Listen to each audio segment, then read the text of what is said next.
You've heard the phrase trust fund baby before, right? The stereotype of someone born into money, silver spoon in hand, living off wealth they didn't earn. But here's the real truth. The real magic of a trust fund isn't about spoiling kids. It's about creating a system that protects wealth across time. It's the most misunderstood financial tool in the world. And the reason the rich seem to stay rich, while most families lose everything within a generation or two. Today, we're going deep into how trust funds really work, why wealthy families almost all use them, and how they've become one of the most powerful tools for preserving wealth, avoiding taxes, and controlling how money flows across generations. When most people picture a trust fund, they imagine spoiled kids with Lamborghinis and Instagram lifestyles. But that's the exact opposite of what trust funds are designed for. A trust fund is not about giving someone a blank check. It's about control and discipline at scale. At its core, a trust is a legal structure that says, this money doesn't move unless these conditions are met, even if I'm not alive anymore.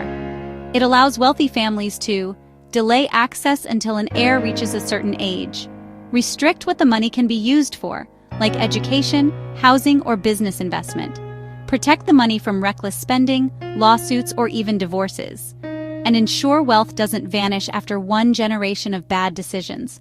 This is crucial because building wealth is only half the challenge. Keeping it is much harder. There's a famous saying, shirt sleeves to shirt sleeves in 3 generations. The first generation works hard to build wealth. The second enjoys it but doesn't fully understand the sacrifice it took. By the third, the money is gone, and the cycle of hard work begins again. This pattern exists worldwide. In Scotland, the father buys, the son builds, the grandchild sells, and his son begs. In China, wealth never survives 3 generations. So, how do they work? 1. The rule book.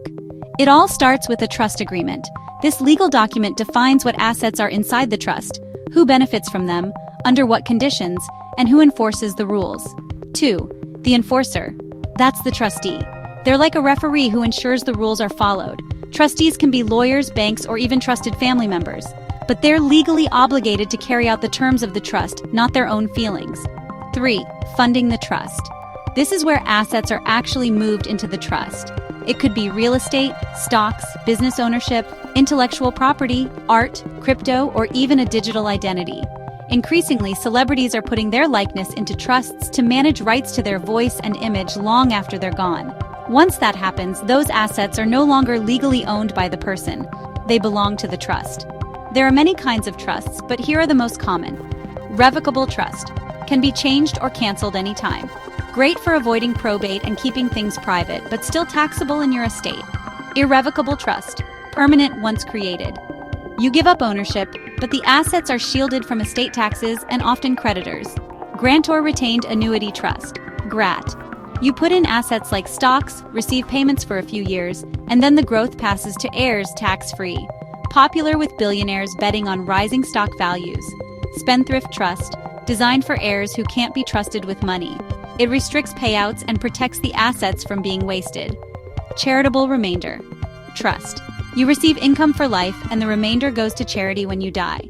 Big tax breaks now, legacy benefits later.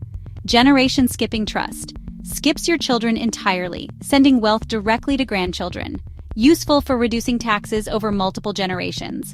And here's where things get interesting. The conditions. You can write almost anything into a trust as long as it's legal. Examples. A child only gets access to funds after graduating college. Payouts match their earned income. Dollar for dollar to encourage work. No inheritance unless they marry with a prenuptial agreement.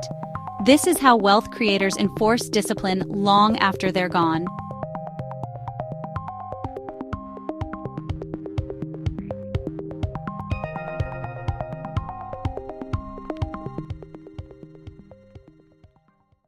Here's where trust funds become extremely powerful. They can shrink or even eliminate massive tax bills. For example, in the US, estates above $13.6 million are taxed at up to 40% when someone dies. That means if you've built a $100 million business, your heirs could lose nearly half of it to taxes. Trusts prevent that. Freezing values. If you move a company worth $1 million into a trust today, but it grows to $10 million later, your estate is only taxed on that $1 million. The growth belongs to your heirs, tax-free. GRAT strategy. Wealthy families put appreciating assets into a GRAT. If those assets outperform the set interest rate, all the upside passes to heirs without estate tax. Charitable trusts. By giving wealth to a charitable trust, you can still benefit from the income while removing the asset from your taxable estate. This is why almost every billionaire has some kind of foundation or charitable structure. It's part legacy, part tax strategy. Take the Walton family, heirs to Walmart. They're worth over $600 billion spread across multiple generations. That fortune is preserved through a complex web of trusts and holding companies designed to minimize taxes and maximize control. Contrast that with celebrities who die without trusts or wills, like Prince. His estate became a legal mess, dragged through courts for years, draining money that could have gone to his heirs. It's tempting to think of trusts as just tax tricks for the rich, but they serve a deeper purpose: protection. Trusts can shield wealth from divorce settlements, lawsuits and creditors, poor financial decisions by heirs, and even governments looking to tax aggressively. They also create stability. A family business placed in a trust won't be sold off in a panic by one heir. It stays intact for future generations. In short, trusts are not loopholes. They're infrastructure for wealth. So here's the truth. Trust funds aren't about spoiled kids and easy money. They're about discipline, control, and preserving wealth across generations.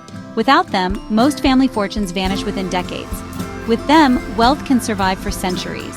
That's why nearly every ultra-wealthy family, from business dynasties to celebrities, uses them. The bigger question is, what are you building that's worth protecting? Because that's what a trust fund really is: a shield. A way to make sure the effort you put in today still matters 30, 50, or even 100 years from now. The game of wealth is much deeper than most people ever realize. And now, you know the rules that the rich have been playing by all along.